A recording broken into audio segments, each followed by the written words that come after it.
Welcome to another edition of the Omni Talk Ask an Expert series, the series that highlights the companies, the people, and the technologies that are shaping the future of retail.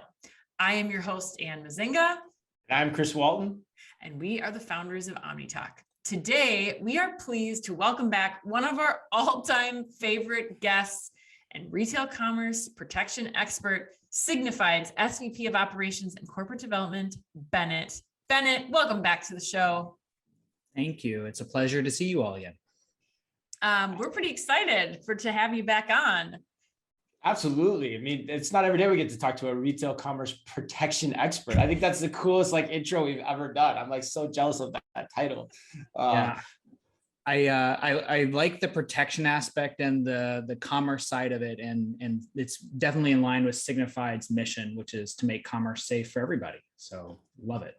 Absolutely. Well, you've been on the show now. I think this is your third time on the show. So welcome to the Three Timers Club. Always good to have people like yourself joining us. And, today we're going to talk about a topic that I think is on lots of people's minds, especially those in retail. And I've seen a lot of stuff on social media about this, and that is returns, and particularly e-commerce returns. And there's been a lot of noise on this. So we're going to cut to the chase and get the real story here from your perspective, Bennett. January, for lack of a better way to put it, has been either the worst or the best month for e-commerce returns in history, depending on how you want to frame that up. What have you guys been able to discern from your position at Signified?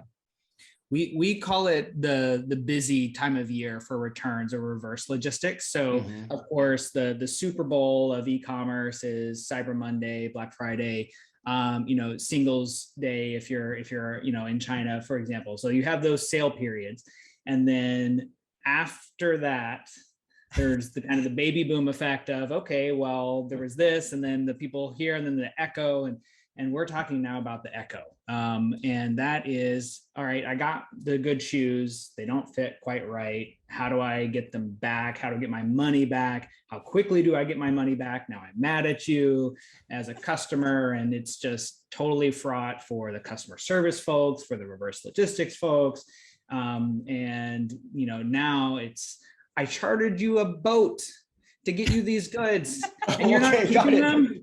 So the poor retailers are definitely experiencing a little bit of whiplash. And so we call it the busiest time of the year for returns. As expected, we're seeing, return rates increase. And so it's kind of like a wave on a wave on a wave. So e-commerce is a bigger share, then returns in e-commerce are a bigger share. And then each one of those has been growing, and the percentage of fraudulent returns has also been growing. So it's just multiplicative down the line. And the problem is now in the tens of billions of dollars for online retailers. Okay, so I want to ask you about that, because I think that was really important what you just said, because when the first headline started breaking out, returns are up 40% over the year before. I remember Ann and I were talking, I was like, I'm so tired of that headline, because every January it says something like that.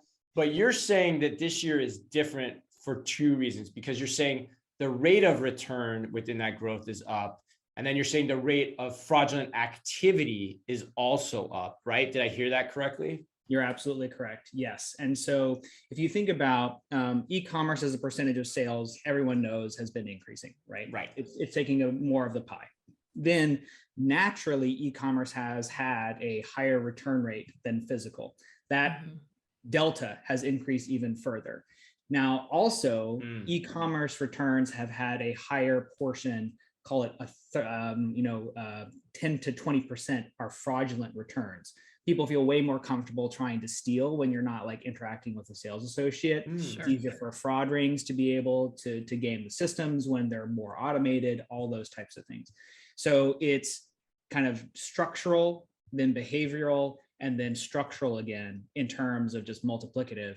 And so, yes, it's compounding is the answer to this. And it's not just a year over year problem. It's more of a mix shift, and then the waves just continuing in the same direction that they were.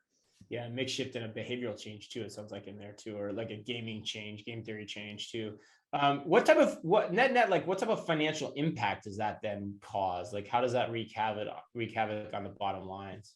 Yeah, I think numbers are helpful if you think about, more than 4 trillion in sales, right, in Okay. all of retail, and then you think about returns of more than 400 billion, right? And so then what we're really thinking about is like 10% plus, right, returns.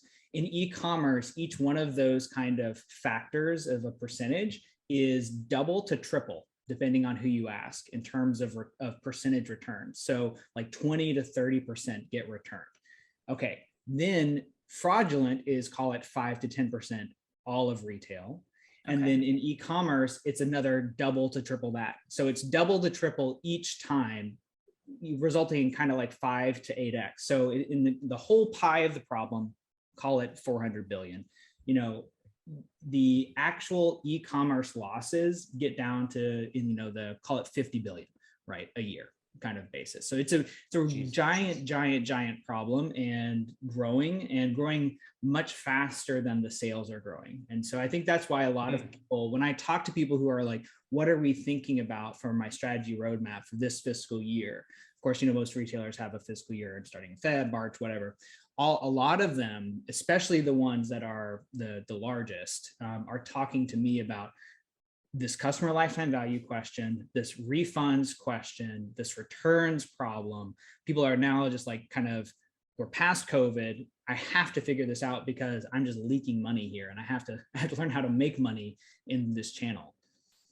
Which requires a total shift, it sounds like, to how they've been thinking about it all along, especially when 2 and 3 times what they're experiencing in traditional retail format. But Bennett, one of the things I love about having you on is that you always give us the best examples of some of these fraudulent returns. With this increased impact on retailers, tell us a little bit about, setting the stage for us, I guess, what's happening with fraudsters and e-commerce returns now? Like, what are retailers seeing? My favorite version of this is how professional the returners are, the fraudulent returners are. So they set up services and they're like, you don't want to deal with Macy's? We'll deal with Macy's for you. Hint, hint, deal with Macy's, right? And they'll like take the items from you. They've set up their own reverse logistics companies effectively. Oh my God. They'll take the item from you and say, here's your 40% cut. We'll give it to you right now. Then we'll go and return it, get the full value, send back something that's a knockoff or a fake or whatever. They have like SKU to SKU matches of like items and like, give me your iPhones, give me your whatever the item is that you're wanting to return. We'll do the knockoff. It will, or a potato or whatever, however they work out the exact weight. And they know when they're going to get the money. So they'll give the consumer a cut, they'll take a cut, and then the retailer is left with nothing. If you think about how hard reverse logistics are for retailers that own the product or manufacture the products, these folks are really impressive to me. And I feel like I oftentimes like come on and say like, I respect the hell out of the fraudsters, or, you have to respect what they're doing, right? Because they have good game and they understand very well who they're targeting and how they do it. So I think that's the most interesting piece is once you get to a certain size retailer, and if you have really beautiful designed experiences that don't take into account that people are bad, the bad people will take advantage of that, and they will do so in a very professional manner. And you can go on Reddit, you can go on the dark web, you find these guides for how to do that. So I personally think that's always the most interesting, is how they've turned these into businesses, right? From that perspective, and how frankly well run they are. And you'll see you see reviews of the reverse logistics companies, right? That are doing this, and consumers love them. And I think that's a really good sign for retailers to think about, is if someone is fraudulently doing a service so well that they prefer to do that than to go back to you, gosh, the bar is really high for what kind of service you need to be providing to these consumers. I also think, I get really excited about this. I think it's kind of training consumers to have really unrealistic expectations, right? About like what it means to have a kind of returns experience. And so if you think about, gosh, I want my money immediately, I don't want to have to print out a label. I don't want to have to go anywhere. I want someone to come pick it up. Like, I'm sorry, what? Like, this is a $20 t-shirt. Can we talk about how it costs $25 in reverse logistics to get that back? Like, that just doesn't work. And so you see a lot of people just throwing up their hands and saying, donate it. I don't want it back. Right. From that perspective, I'm wiping it. Forget TJ Maxx, forget Marshalls, forget the downstream reverse logistics, opportunities to recoup those losses. Let's just not do it. That was a long answer to your question, but wow, that's what I think is neat. And explain to me again why the potato came into that. What's the potato thing? Because I heard the word potato in that. What is that about? I love how precise you have to be about. If you pick up an iPhone, right? And of a particular model, it weighs a particular way. It has very particular weight. The heft in your hand, it feels a certain way. You put it in the box, and it's like, oh, it's this beautiful, like designed in Cupertino, really close to me, manufactured in China. All these huge problems, but the experience is very specific, right? Calculated. Well, I mean, you can reverse engineer that. I need something that feels like an iPhone when it's in an iPhone box, and like this potato, and happens to do it. So I'm going to send it. And so, yeah, I mean, forget potatoes. It could be rocks. It could be whatever. But it's meant to the items that are being returned are meant to mimic as well as possible whatever the legitimate item is, so that even if somebody at UPS kind of like checks the weight and like kind of does all this and like checks the yi and the yaw, and it's like, okay, well, it's gonna pass muster. It's fine. And by the time that you issue the credit or the gift card or the cash or whatever, and you discover it's a potato, it's too late. Well, Bennett, I have to ask you a question, because like, what is happening when the retailers' returns departments are opening this? I'm just like envisioning a pile of potatoes next to the workstation. So keep in mind, okay, now it's not enough to like grow a field of potatoes, right? Like, we're not going to open a farm out of it. And I think that's something that's really important to think about. It is a percentage of a percentage, right? Does this stuff happen? Absolutely yes. Is it tens of billions of dollars? 100% yes. Is it so omnipresent, right, that you have like just potato? No.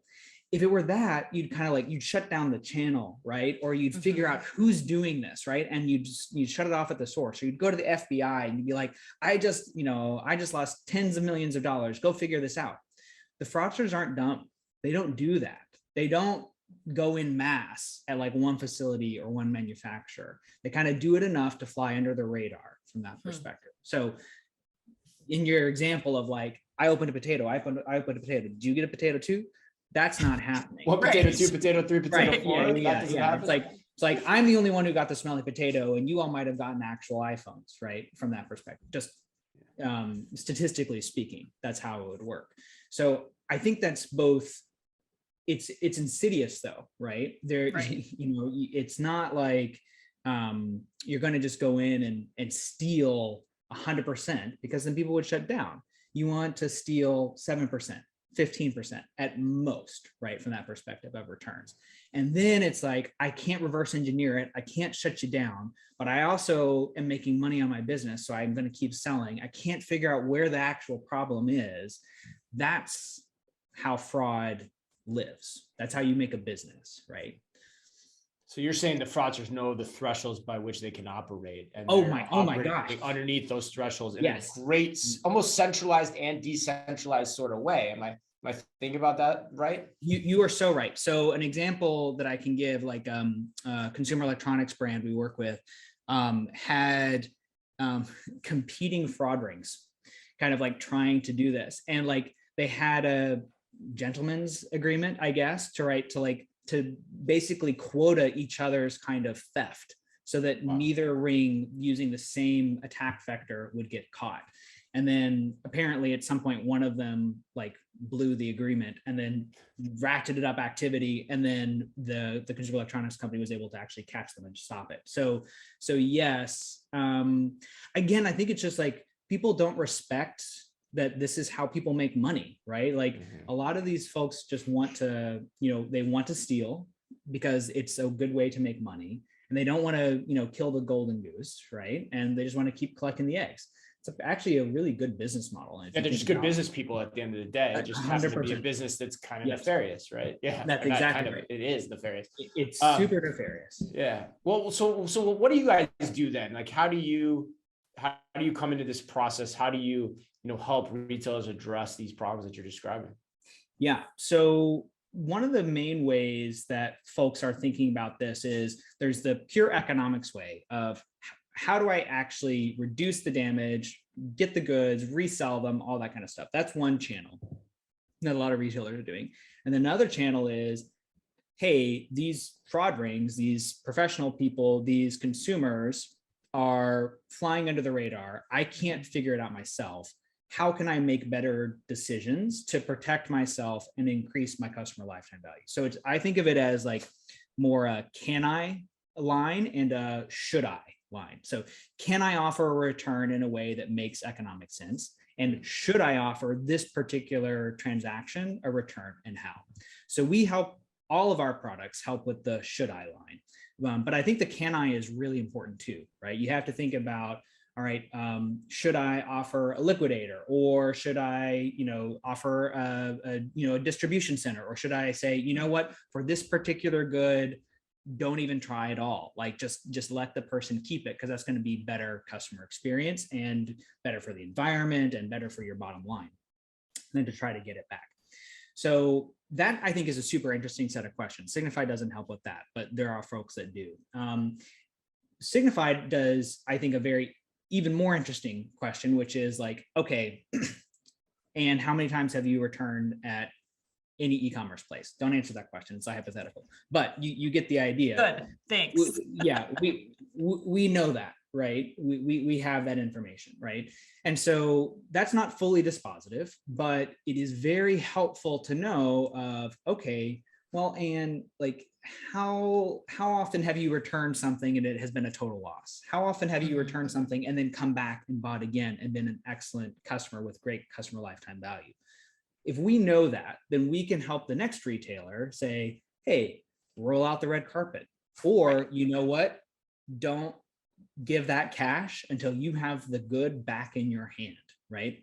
Because keep in mind, these professional return rings, they're real people at the end of the day who have bought something. It's more akin to the mule fraud that we talked about, I don't know, one time ago or two times ago, where they're real consumers at the end of the day that are buying things. Right. And then they're either lying when they're sending it back with their real own stuff, or they're having someone work on their behalf to send it back. So there's only so many real consumer identities, right? And so those can become known, and then you have a kind of returns awareness about behavior. So I think that consortium of data, right, is something that is very well understood in the physical world. And in the e-commerce world, it's actually been much harder to have that kind of machine learning consortium data, because the online personas, the online information that is available is much more fragmented, right? People might have lots of different email addresses. They might be shipping to lots of different places. It's not like, hey, I have my, card in my account, and that associates me with that perspective. And, I have to sign for the receipt at the store. All of those traditional types of data that's available to physical retail to do this kind of linking is not really available in the online world. And so machine learning steps in to help with that. Well, that was a long answer to that question. Hopefully. No, I mean, I love talking with you, Bennett. I find this topic so fascinating, and especially because I think what you point out here is that, the fraud rings are working together. Like, even competing fraud rings are working together. So because of the nature of the e-commerce returns, retailers almost have to buy into this partnership, this consortium that you're talking about, so that you can truly get ahead of this. Like the fraudsters are getting more technological, the technology is increasing, and with that, retailers really have to try to be one step ahead. And it sounds like pooling the data or tapping into somebody like Signify to help with organizing and reacting to that data is the best option at trying to combat this, if I'm thinking about that the right way. I think you are thinking about that the right way. And as a contra example to that, we work with some of the largest retailers in the world. And sometimes people want to think about it like everyone's playing the same fair game, right? Mm-hmm. Like this, like we're 5-year-olds and we're playing cops and robbers, but there are rules, right? And it's like, you can't do that, and I get to do this. And that's not how any of this works, right? Like the fraud rings don't care how they win. They just want to win. And so, and they know that each other exists, and they'll coordinate if they need to, or they'll fight if they need to. When we were working on a pilot on returns with a very large marketplace that operates worldwide, these folks are very interested in working on this exact problem that you just said. They're like, hey, Signified, we understand you have all this data. We want to understand how to help like leverage that data, but we want to understand refunds only. And we want to understand returns only. And I'm like, you can't think about this as like one piece of your business, right? Because you have to take into account chargebacks, and you have to take into account customer service disputes, everything, because all of that surface area is available to the fraud rings or the consumers. The entire surface area is available. And so I don't care how you've organized your company, and you're responsible for this problem, and this is your KPI, and someone over here is responsible for this and this KPI. You have to work together, because the fraud rings will just move. They don't care if they get a gift card or if they get cash, as long as they can get the gift card into cash somewhere else. They don't care at all from that perspective. And so I think that is something that's really hard for retailers to wrap their minds around. They're like, they want to fight the bad people using rules. And it's like, no, there are no rules. That's the whole point. Like they are nefarious, right, Chris? So they go in and they say, oh, okay, you've put that rule in place. Well, I'll just go over here. And then someone at a retailer is like, I won. And then someone else at the retailer is like, oh no, what has happened? Whack-a-mole. Yeah, right. They're just going on and on. Well, so Bennett, what does that mean then for how retailers are thinking about the future of returns? Like e-commerce, as you said, it's only increasing. This is only going to continue to be a constantly evolving issue for them. What kind of programs are retailers trialing to try to resolve this issue? Yeah, I think to underscore how important this is to get right, though, is another thing that's really, it's not just the loss, right? Because although, it's tens of billions of dollars, whatever, but really customer lifetime value is always at the core of what I think people should be focused on. Because again, we're talking about percentage of a percentage is a loss. How do you get the answer right for all of the good people? You have to design the system for the good people while protecting from the downside, right? Right. So, like you said last time, getting the best products to your best customers. 100%. You have to do that and get them to keep it and write a good review and be happy with it. Like that's the happy land we all want to get to. All right. 75% of the time, if you have a bad returns experience, not only like you will not shop with that person again, like that particular retailer. Like consumers are super keyed in on this. So the stakes are really, really, really high. And conversely, if you give them a good returns experience, 83% of people will go back and spend more. And so like the sifting, right, of like, hey, this is a really important customer success touch point, I think is something that folks are kind of waking up to. And so that is the way that I frame it when I talk to these retailers is you have to design this end to end comprehensively, and you have to have finance, you have to have marketing, you have to have customer success, you have to have loss prevention or fraud or whatever you call that. And you have to design a system together, and you have to recognize, look, we can't make all these decisions that we have to make. Do we allow a free refund or not? Do we allow like cash on delivery or not? Do we allow gift cards or not? There are dozens and dozens and dozens of questions that have to be answered. And a lot of that is very difficult. Now, that's not stopping people from trying to go seamless. I think if I had to say like, what is the one strategic objective that retailers are going for? It's seamless returns. That is definitely what people are going for. And so that's there's the pressure to go instant refunds. There's the pressure to go as soon as something is shipped. There's the pressure to allow, hey, Amazon allows you to drop stuff off at Kohl's or all these other facilities. So you have to compete with that.